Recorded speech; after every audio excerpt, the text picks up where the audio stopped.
Marauders, like I know I could probably put some really hard early pressure with Stalkers if they nerf Marauders, like because Stalkers really early can really devastate a Terran. But basically, like what Tozar did is he took this ninja build, which is like blink Stalkers and DTs, Mm-hmm.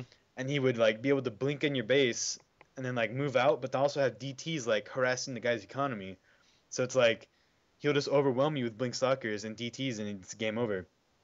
And so I was watching him, but every Protoss game he would do this build that was just like unstoppable. Like I think he won like 12 Protoss matches in a row that I was watching. And this is Like PvP matchup, right? this is PvP, yeah. Okay. And it was just I was like I have to know what this build is. So I typed in live stream and I was like, humble me trying to learn a build. Hey guys, how do you do this build? And someone was like, yeah, he gets a cyber core, around 14, get your gas and you get your pylon and gateway at 10, your gas around 12, and you get like 50 gas, take your probes off, put it on the mineral line, and then just put pylons in his base and hopefully overwhelm him with the Korean 4 gate. And it's called Korean 4 gate because I think it was, like he said, Tozar said when I was watching him, that he learned it from some Korean. So I'm pretty sure it's called Korean 4 gate because it was trademarked, Developed in yeah, Korea. developed in Korea because that's what they do. Like All those any crazy other, like all strats. the other crazy builds that come out of for kind Yeah. of RTS games.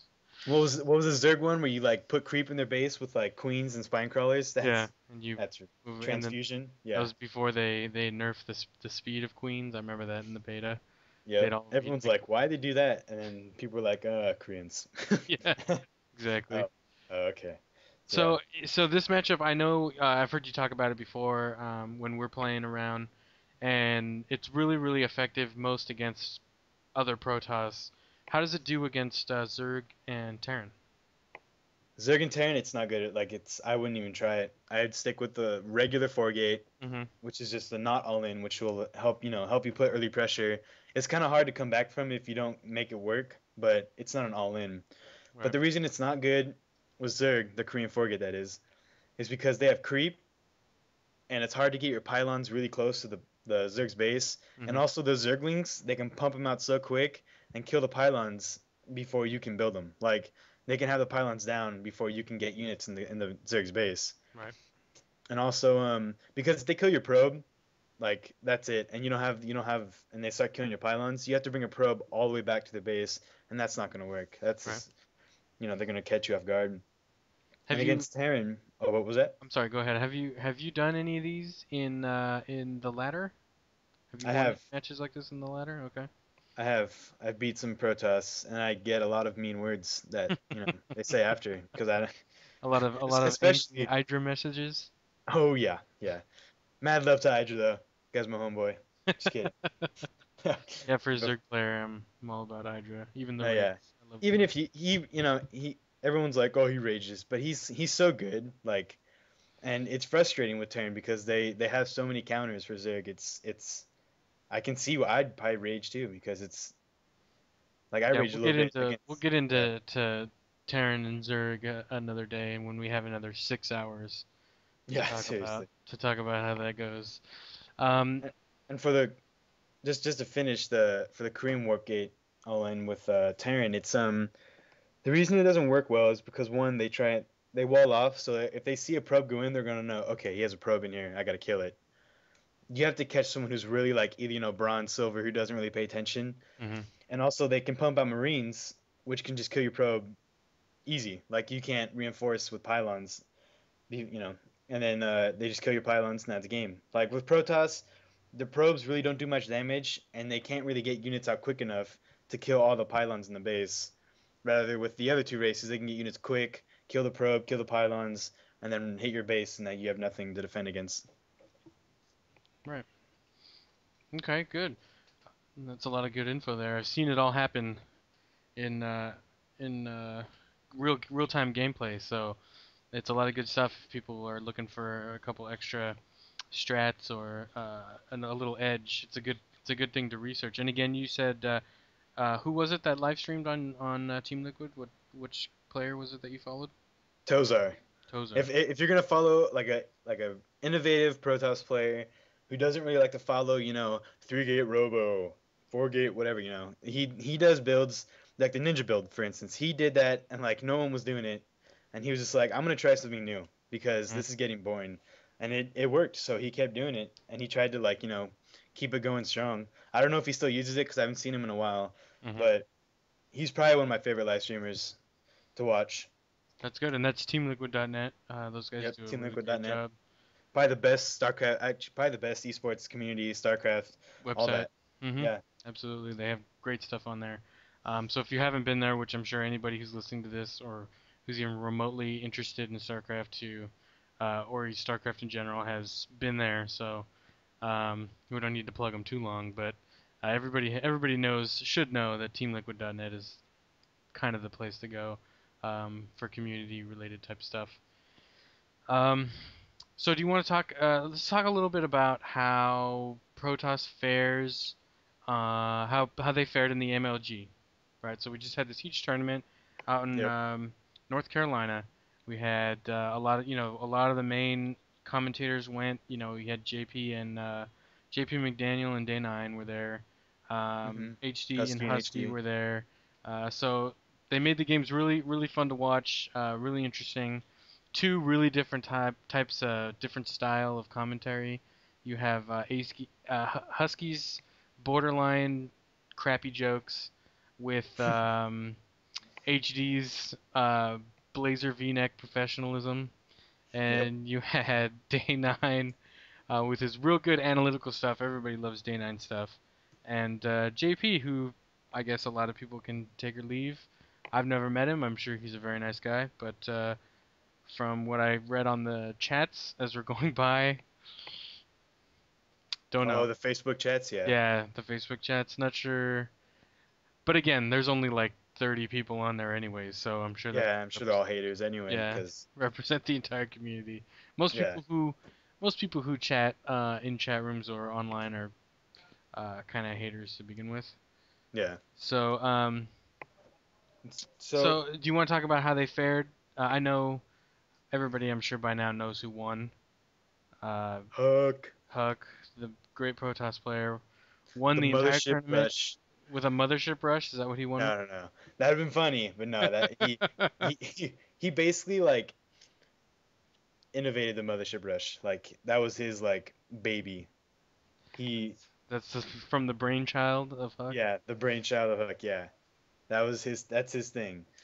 But Protoss and the MLG, they actually did really good as the final was a PvP, which is kind of lame and kind of anticlimactic because Protoss usually doesn't last long. It's usually a one base, you know, if one person's teching, you go 4 gate to beat the tech, or if they're both teching, then it's just like a big get in the middle, Macro hit their Fest. base.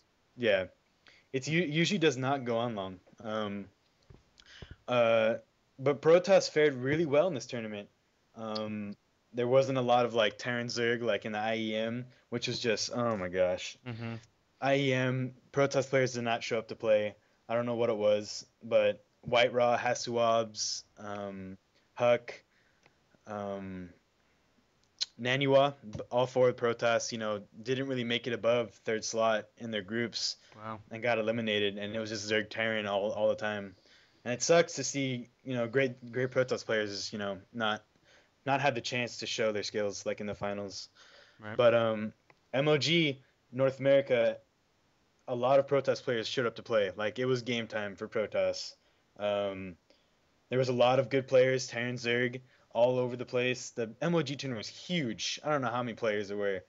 It was I think 64 or a little more than that. Just a whole lot of players. Yeah, there was tons. Um, but yeah, Protoss in this tournament compared to the other ones really showed up to play.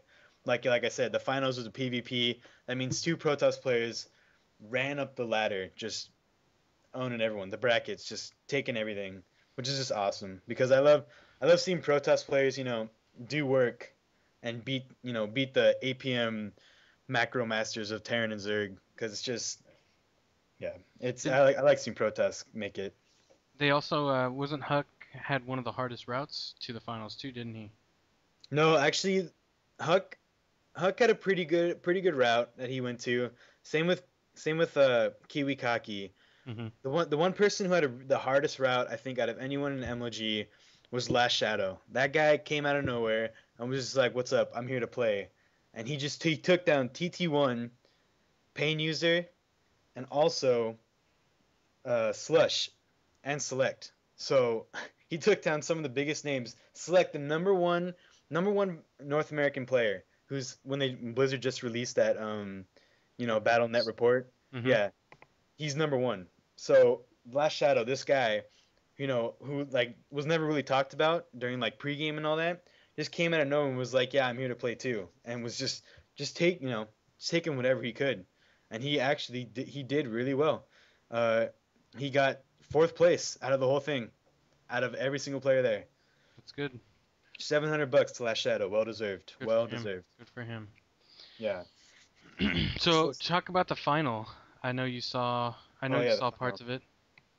the final. Huck led the finals 2-1 because of I guess how MLG worked. There's like a upper final and a lower bracket final, and then that can test people who get like second place and like third place. It's weird, but um, Huck beat Kiwikaki in the upper final, which made Kiwikaki go back to the lower bracket to Mm-hmm. play Sock, which Kiwikaki won. He beat Sock. Sock, an amazing Protoss player who really showed up to play too. That guy played one of the best games I've ever seen in my life. Anyway, yesterday against Druby.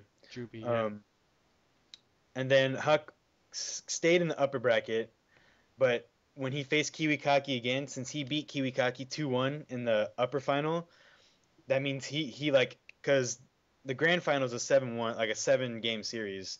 So Huck led Kiwikaki 2-1 in like the grand final, and so Kiwikaki had some ground to make up. Like he had to do work. The first game Kiwikaki came out strong. It's weird because Huck seems to like usually lose like the first game, Mm-hmm. just like maybe give him some hope, and then goes, "Nah, I'm just kidding," and then like just takes it all the way. That demolishes him. Yeah, it's I don't know why he must do it for the fun. He must just do it for fun. All That's the right. only way I can see it. Kind of toy with Um, people a little bit. Give them a little yeah, show. give him a little hope and be like, just kidding, guys. Yeah. It's not happening. This is gonna be mine. Um, but the first game of the grand final, Kiwikaki came out strong with a 4 gate and just kind of just was like, Huck was teching the Immortals, and Robo Bay tech with Colossus. A Colossus was coming out. Kiwikaki ran up with the 4 gate with a lot of Zealot stalkers. Just ran up his ramp really. I was just kind of like, I'm here to play, and just took the game. And then Huck was like, all right, this isn't happening again. So second game, Huck decided to tech to like a Stargate Phoenix kind of thing with like a ground army, Mm-hmm. which I've never seen before. I'll have to like watch a replay or something and try and check it out. But it was really cool what he did, because in Protoss stalkers are like so strong. You have to keep them alive. It's the only thing that's gonna really like, get you to win if a person's teching. Because Kiwikaki again tried to 4 gate. He was no, it wasn't a 4 gate. It was a 3 gate kind of like early pressure, and then tech up to like a Robo Colossus type thing, which is just totally he was not ready for what Huck was going to do. Like it was the whole totally opposite what he probably should have done. But Huck got the Phoenixes out, kind of like swung them around to Kiwikaki's base, and then Huck put his ground army in the ramp, ran it up, and kind of just like lifted off. Well, killed the Colossus that Kiwikaki had out, and then the Phoenixes just lifted up the Stalkers, and Huck's ground army just took Wreaked went havoc. to town. Yeah, went to town on his base, Mm-hmm. and the Stalkers finally came down with nothing to back him up, and Huck took that game. And then the last game was probably the most anticlimactic like win I've ever seen. Like it wasn't even